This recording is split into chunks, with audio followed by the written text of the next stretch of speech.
In order to understand the Earth's climate, it's critical we understand how warm the planet is, how its temperature changes over time, and what factors can force those changes.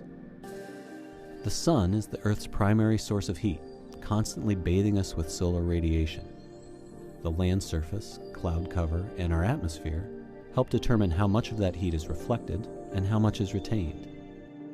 How that changes over time is really critical, because in a climate system that's in equilibrium, those two should really balance. And if they do, then the temperatures will remain relatively constant with time.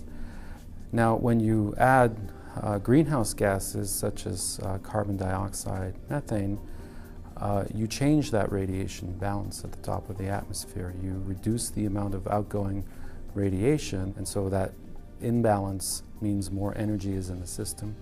Part of it goes into the ocean, as it's stored in the ocean, and part of it goes into actually warming the Earth.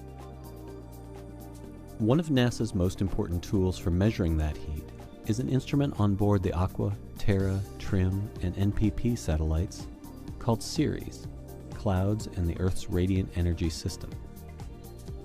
CERES instrument has exactly 3 channels, but those 3 channels have been tuned to get really, really important information about long-wave radiation from the Earth system, the reflected short-wave radiation from the sun, and then a window channel of radiation. So it's got 3 channels that give us a huge amount of information about the radiation budget of the Earth. CERES observations complement data from another instrument on Aqua and Terra called MODIS. MODIS has a smaller footprint, but much higher resolution to its data, illuminating how the energy budget is affected by clouds, dust particles, oceans, and land cover.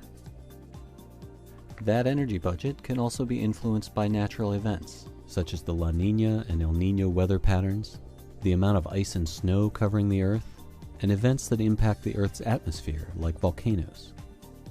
Researchers use CERES data and similar data sets from the past to establish a long-term trend that encompasses all those factors and the natural variation of the Earth's radiation budget. If you want to look at changes in the system that are significant, that might be associated with actual global warming, you have to measure above that natural variability. So you need a long record.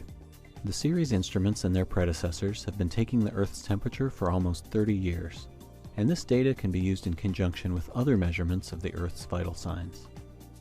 And so having the CERES measurements, the ocean heat storage measurements, measurements of sea level rise, measurements of land ice volume, all of those should give you a coherent picture of how things are changing as we warm the climate.